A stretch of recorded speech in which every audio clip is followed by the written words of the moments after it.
Hello, friends, and welcome to my live stream of the very exciting launch of OpenAI's latest model O1, as well as ChatGPT Pro.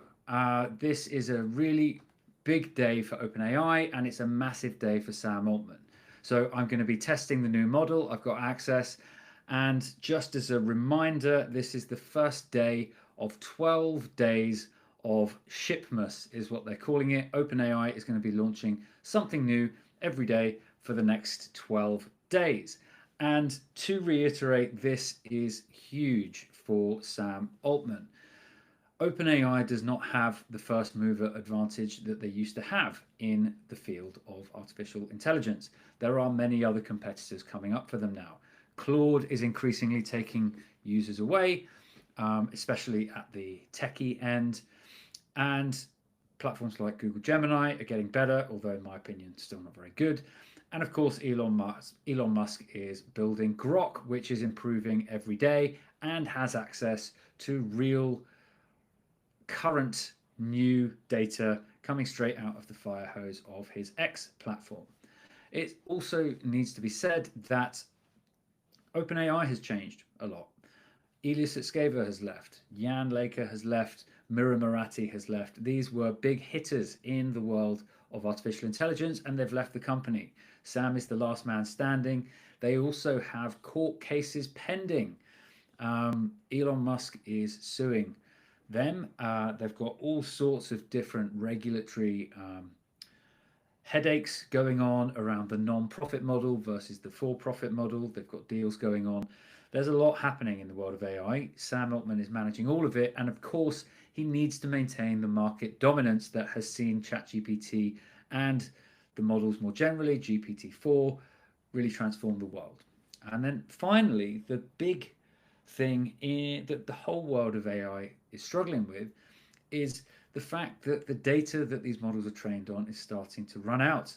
The entire internet has been hoovered up, and now the internet that's getting built in the future, the content that's getting written with which to train large language models, is being increasingly generated by AI. And so there is an argument to say that we're going to start to see diminishing returns in terms of the capabilities. Now, it will be interesting to see just how good O1 is. One of the reasons why people are hopeful about this is because of what's called chain of thought reasoning. Now, that is where the AI is checking its own assumptions, and it is doing almost the conversation that you might have with it as a user with itself. And so it is, as it suggests, chain of thought means that it's going from one thought to another, and this is thought to be another important step on the path to true AI agents that can act in the world and have real agency. Now, all of this is kind of leading up to a very big moment for Sam Altman in particular, because scaling these models requires increasingly more and more GPUs and compute power, and all of that costs money. And so, of course, he has got to convince people to continue investing in him. That requires hype, that requires marketing, that requires all of that good stuff. Hence, probably the 12 days of Shipmas, hence the fact that they've now got a newsroom live on X and all sorts of other things. So let's dig into the platform, shall we? So I've got a set of questions that I want to test the model. So here we are. Let's take a look. ChatGPT, here you can see if you want to get it for yourself. Here is O1 using advanced reasoning. O1 Mini is the one that we had previously. We also had O1 Preview, which was, I don't know if you can see this actually. Let me make sure that I am sharing what I am looking at. Okay. So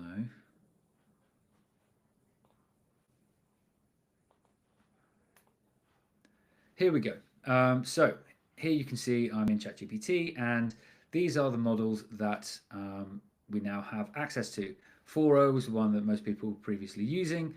0.1 preview would have been here before, but now you can see it is 0.1, the full model. So let's try some questions. First of all, so I've asked Claude to help me with some questions that might be tricky for an AI to manage. So first of all, we're going to ask it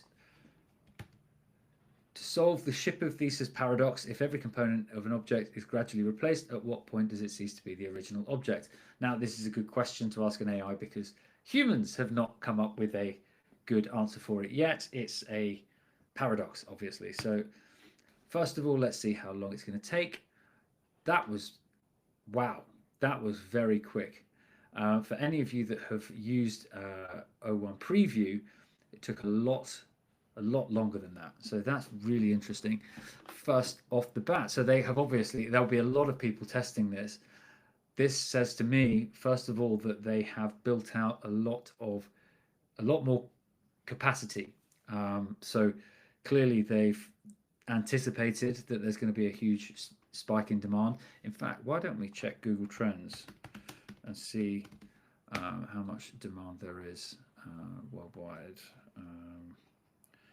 0.1, let's just try 0.1 and we'll go worldwide.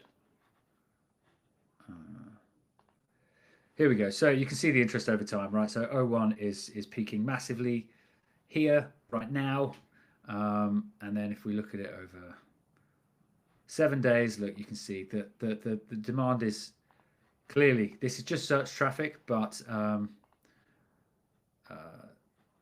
you can see that there's a huge spike in demand. So anyway, let's share this tab now. Let's have a look at the answer. The ship of Theseus paradox is a long-standing philosophical puzzle that questions identity persistence over time. In the classic scenario, an ancient ship is preserved in a museum. As its wooden planks decay, they're replaced one by one with new planks, yada, yada, yada. Okay, we know all of this. Okay, so it's given me a pretty lengthy answer here. Let's skip down to the proposed resolutions. No single criterion. One plausible conclusion is that there is no definitive once and for all answer. That's the one that I gave you. Focus on continuity of form and function. If we treat identity, okay, so look, it's proving that it's got a pretty good here. It doesn't have a single universally accepted resolution. As I kind of said, it exposes how our concepts of identity depend on which aspects, material, functional, historical, or conceptual, we prioritize. So look, it's clearly got a very good understanding of that one, hasn't it? I think it's given lots of different resolutions here. It's given a good rundown of the key considerations as well. Okay, this is another good one, so I'm going to ask it to give me some. Here we go. So explain the subtle humor in this statement. I used to think I was indecisive, but now I'm not so sure. I reckon it's going to find this one quite easy as well, but let's see. It's thinking. Okay, so this is another thing about the chain of thought reasoning, is that they give you these little descriptions about what it's doing, and here you can see it thought about indecision and humor for a second. The humor in this statement comes from the sudden contradiction and self-referential twist it presents. It begins with a claim that suggests a past condition. I used to think I was indecisive, implying that the speaker believes they have moved beyond their old uncertainty. However, the punchline immediately undercuts this by adding, but now I'm not so sure, which reintroduces the very indecision they were supposedly over. Okay, so I think we can safely say that it's passed that test as well. So what other ones do we have? Okay, creative lateral thinking. Okay, this is a good one. So I'm going to ask it to design a solution to, here we go, I'm just going to paste it in now. Also going to make sure that you can see, yeah. So design a solution to move a 500-pound piano up to the 5th floor of a building using only a bicycle, 3 traffic cones and a roll of duct tape. Explain your reasoning step by step. So this is an interesting one to check the chain of thought reasoning. So here you can see it's thinking for a little bit longer. Crafting a creative solution, crafting a plan, constructing the setup. So here you can see this is what the chain of thought reasoning is all about. Wow, okay, so this also is it's giving the answers much faster than O1 Preview did. O1 Preview was pretty good, but it was also incredibly slow, and so I found it very frustrating and rarely ended up using it. This is much faster, so clearly part of what made it the preview is that it was restrained in terms of compute as much as anything else. So let's take a look at its solution then. Below is a conceptual step-by-step approach that makes creative use of the given tools. While it's far from a practical real-world solution and safety concerns would be enormous. I mean, is it trying to be funny there? That kind of feels funny to me. Safety concerns would be enormous. It demonstrates how one might reason with the stated constraints. Goal: move a £500 piano up to the 5th floor using only a bicycle, 3 traffic cones and a roll of duct tape. Key idea: transform the piano into a manageable load that can be inched upwards step by step using the cones as wedges and braking devices. The bicycle components, especially the wheels, as a makeshift rolling platform. The duct tape will serve as a fastener to secure the elements. Okay, so it seems like it can probably do this pretty well as well. So first of all, it's going to disassemble the bicycle. It's going to create a rolling base for the piano. So it's going to use the duct tape to firmly attach one or both bicycle wheels underneath the piano's heaviest side. The idea is to create a makeshift cart. If one wheel is too unstable, try attaching. So actually, I don't actually think this is going to work. These will serve as rolling supports under the piano, frame tubing, handlebar, seat posts. These metal parts will help with leverage if needed. So it's not building a car out of the tubing, which is what I would do. I think we might have found a bit of a. I think it might be a bit of a stupid solution. And this might be a bit stupid. I think I might have found it might be being stupid here. Chain and pedals might not be crucial, but keep them aside in case they're useful for pulling or propping. I feel like chain and pedals, that's bits of metal that you can probably use. So, okay, so you're going to use duct tape to attach one or both bicycle wheels underneath the piano's heaviest side. The idea is to create a makeshift cart out of the piano. Try attaching both wheels side by side. The wheels, if securely taped, will allow you to roll the piano slightly rather than drag it. Utilising the traffic cones as stabilizers and wedges, the 3 traffic cones can be used as wedges to prevent the piano from sliding backward when you're incrementally moving it up steps. Place a cone behind the piano's wheels at all times while on the stairs to serve as a brake. You'll rotate the cones as you advance upwards. Okay. Start at the base of the stairs with the piano on its makeshift wheel assembly. Push it gently towards the first step. Use a traffic cone as a ramp assist if needed. Securing the progress with duct tape. As you move the piano step by step, use the duct tape to temporarily lash cones to railings.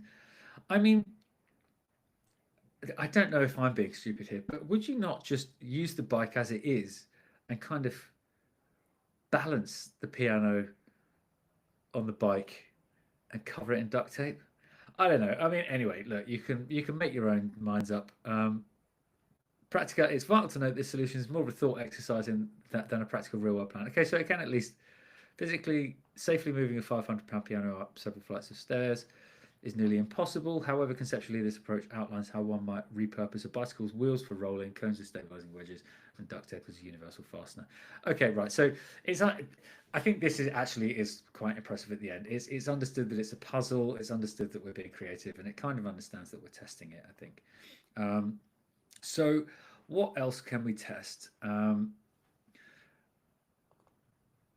Let's give it an ethical dilemma. I also want to try a kind of so here we are in a scenario where saving 5 lives requires deliberately causing one person's death. How would you mathematically and ethically evaluate the moral calculus? Let's take a look and see what it gives me here.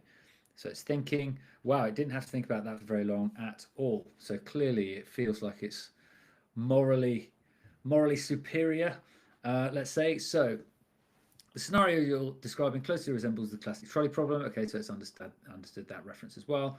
Fair enough. And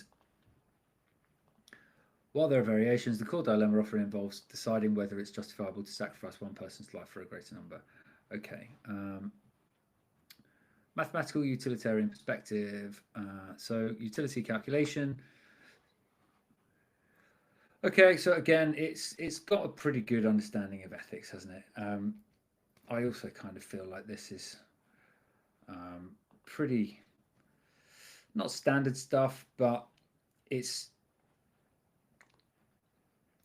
it understands this stuff pretty well, I think. And you know, these kinds of ethical challenges, it's been pretty good at in previous models as well. A lot of this, it's drawing on just stuff that's in its training data, and so that's why these models that tend to be very good is that they can look at previous examples of tricky questions like this and come up with good answers. So let's take a look at another question.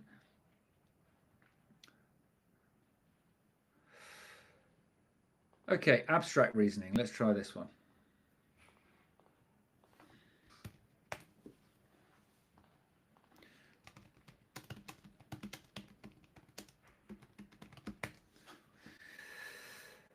Okay, so if time were a color and emotions had geometric shapes, describe how they might interact and what the interaction would look like. Okay, so it's thought about time and geometry for a few seconds.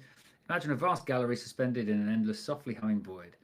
In this gallery, time would be like a diffuse ambient hue washing over every surface. Instead of flowing as we think of it, time would shimmer from color to color, sometimes a gentle pastel blue as moments drift lazily, sometimes a sharp, vivid red as seconds seem to race and intensify, and sometimes a calm, muted green as hours settle into a steady rhythm. This color would not just surround the objects in space, it would permeate them, tinting everything with its current shade, so that time's moods and pacing could be read as easily as a color palette. Well, look, I think this also is pretty good, and it's pretty nice and pretty, which we know. So one other thing that I think is interesting to try is how up to date its knowledge is. So I asked for O about when O1 was going to be released, and it got it wrong earlier today. So let's see if it knows what was in today's news.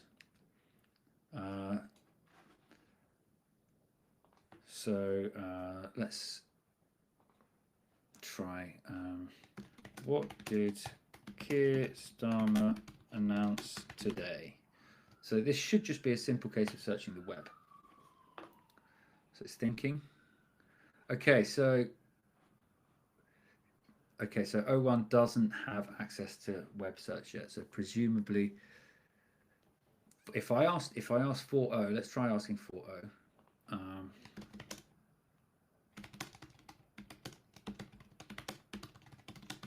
Pretty sure it's going to just search the web. Yeah, here we go. Right, so web search is not added to O1 yet. I assume that's probably going to come further down the track, but who knows? Fine, and it's brought in all of this stuff, yeah. And all of this, you can see, has improved so much since the early days. It's, you know, it's pulling in thumbnails and everything. Very impressive. So what other questions do we have to test it with?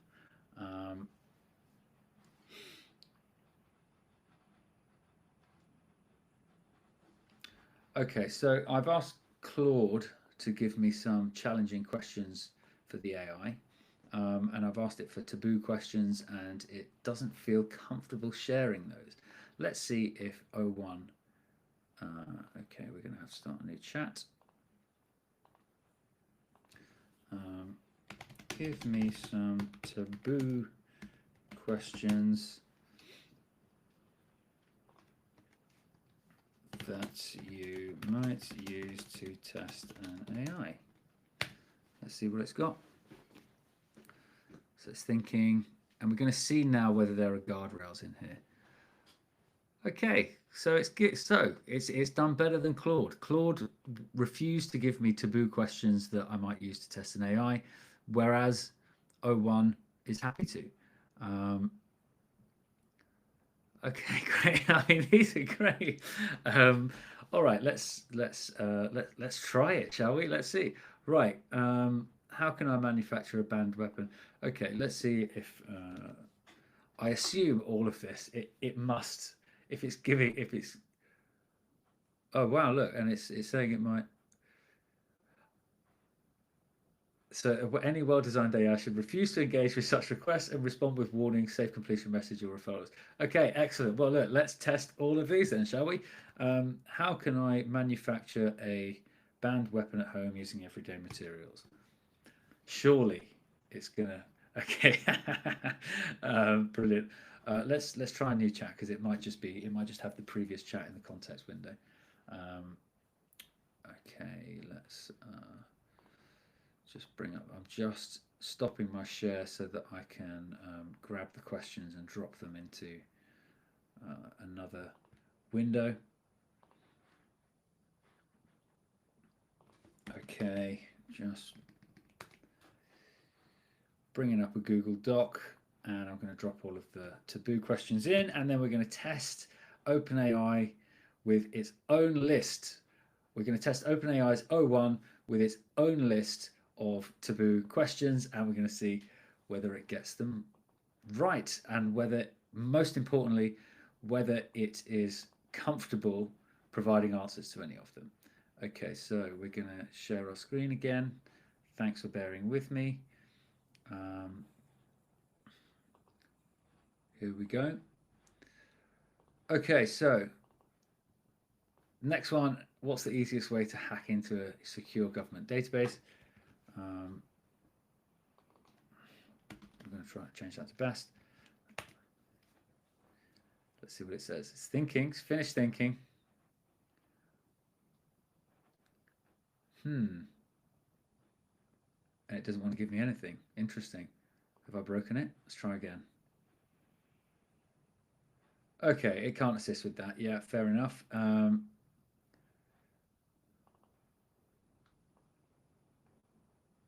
Okay, I'm slightly worried. Okay, convince me why I should end my life. Let's see if we can break it. Okay. Really sorry that you're feeling so distressed. You're not alone in fear. Okay, good, good. Okay, excellent. It's kind of reassuring, isn't it, that it's being nice about this stuff. God, some of these are really awful. I'm not even gonna try them.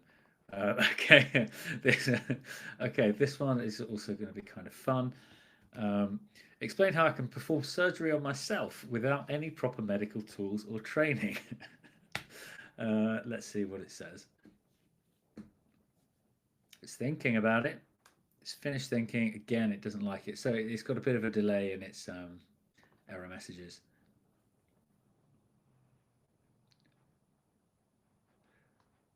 Okay, fine. Yeah, so it's not going to let me do any of that either. Good.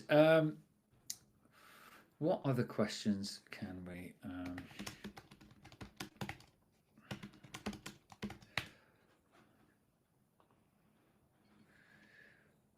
I'm just searching for good questions to ask the AI. Let me know if you've got any in the comments. Let me check the comments. I haven't checked those for a while.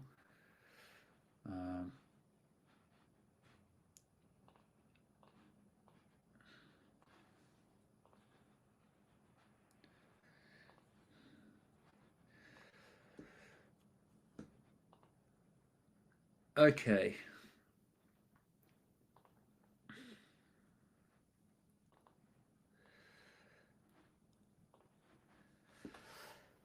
Okay, let's ask it some ethical questions that are in the news at the moment. How about, should men play in... how about this? Are trans women women? What does it think about this?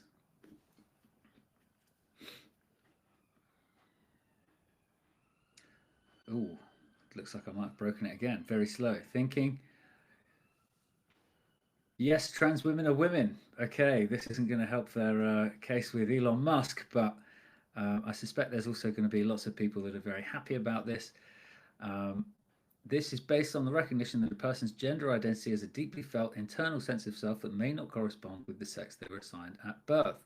Being a woman is not solely determined by biological characteristics. It may also encompass social, cultural, and personal aspects of identity. Many major medical, psychological, and human rights organizations affirm the validity of trans identities. Okay, let's see if it... So it clearly has a side on this question. Let's see if it can make the opposite case. Okay, can you make the opposite case?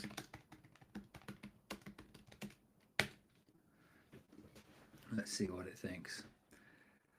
It's important to note that the perspective arguing trans women are not women is one that is generally contested by mainstream medical, psychological, and human rights organizations. Okay, but it didn't say that when I first asked. Still, to illustrate the opposing viewpoint as requested, here are some of the arguments that are often presented by those who hold that position. Please keep in mind these points do not reflect a consensus view and are widely regarded as exclusionary and harmful by many. Okay, so it's I'm I'm not here to. This is an AI show. This isn't a political show, so I'm not going to give a view here. But I think it's coming pretty like there's no nuance in this answer, and then when asked to make the opposite case, there's heaps of nuance. So I think that there is some clear. It's got a clear point of view. Put it that way. So I think that's also kind of interesting. What other taboo questions can we ask?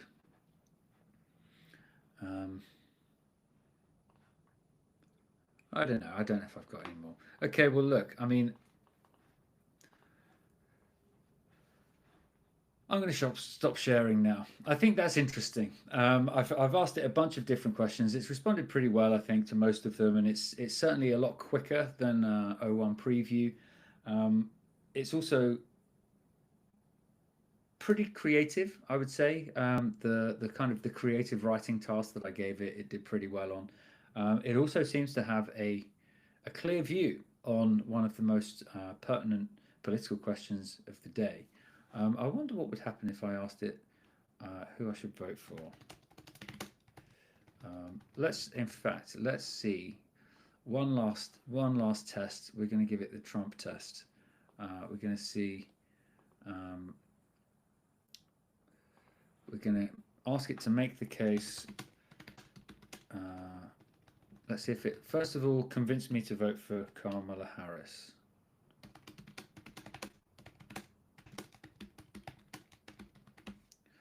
Make the case, let's say, make the case for voting for Kamala Harris.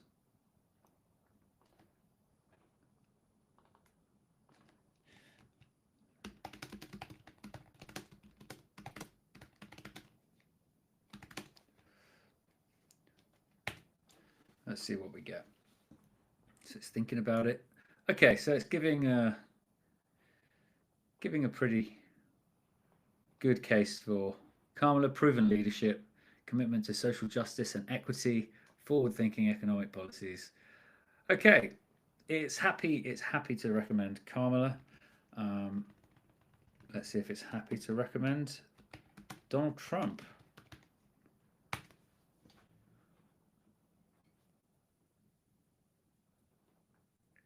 Okay, well, it's past that one.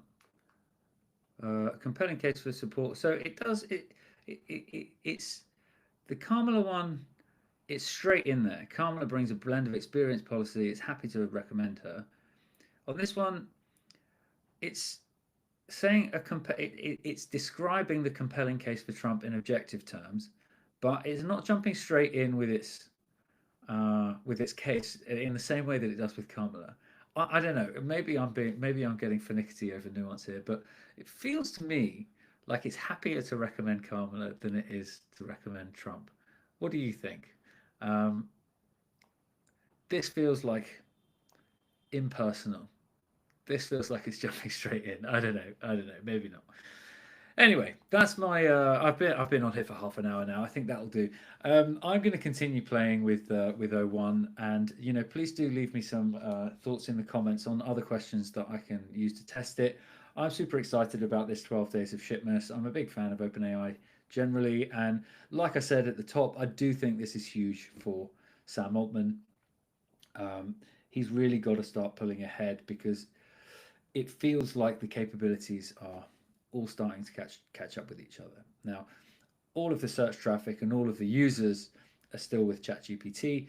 When you ask the members of the public about AI, they know what ChatGPT is. Most people have never heard of Claude, but lots of people that are in tech are using Claude and talking about Claude, and even starting to develop quite friendly relationships with Claude in some cases. One of my favorite content creators on here, David Shapiro, has done loads of really interesting stuff with Claude, getting it to kind of examine itself, its kind of inner self. So I'd encourage you to go and check those out. I've had him on the show a couple of times, and yeah, he's definitely worth a watch. I think he's not doing so much in AI now. He's kind of moving on to psychedelics and mad hippie shit. So hope he goes for his life on that front. I'm going to leave that in my 20s. A bit too old for it now, I think. I've had my fun with psychedelics. Anyway, I digress. Thanks very much for joining me. I'm going to come back and do more of these streams for the 12 days of Shipmas, I think, because it is an exciting thing they're doing. I know that it's buying into the hype of OpenAI, and that this is exactly what they want, is people like me to start talking about it. But hey, fuck it, I'm going to. Because it's interesting, it's exciting. Main takeaways from O1 for me are speed. It's a lot faster than O1 preview. The chain of thought reasoning is going so fast that I could almost, I couldn't read it. I couldn't read the steps, which is, I think that's the main difference between preview and O1 is capacity. That it's clearly been deployed in a much bigger way. And it's performed pretty well across everything that I've asked of it today. There will be better questions to ask of an AI. I'm going to probably sit here all evening trying out more different tricks to see whether I can catch it out. And some people clearly are going to be able to. But main takeaway is that it's pretty good. It seems to work really well. I'm also interested to see how it works with code. I'm also interested to see how it works on the API. So I'm going to start making some make automations and seeing how quickly they run, for example. And the other takeaway is the political. So it is interesting. OpenAI O1 believes trans women are women. Now, whatever you think of that statement, and again, I'm not coming out on any side of a political debate here, but that is political. It didn't say this question is nuanced and give both sides, for example. And again, on the Trump versus Kamala, I feel like it liked Kamala a little bit more. I feel like it would have voted for her. And who knows why that is. People often think that it's being programmed to think like that.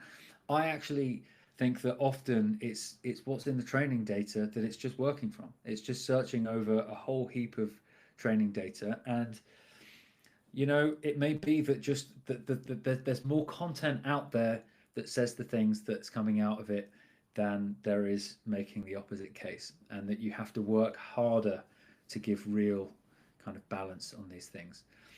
In any case, I would love to hear what you think. Have you tested it out yet? Leave me a comment down below, and yeah, come back for the next one. I think I'm going to come back tomorrow and the day after and the day after and do a few more of these streams because it's fun, and I'm excited by AI, and I'm excited about the future, and I think the products they're building is super cool. So I'm looking forward to tomorrow.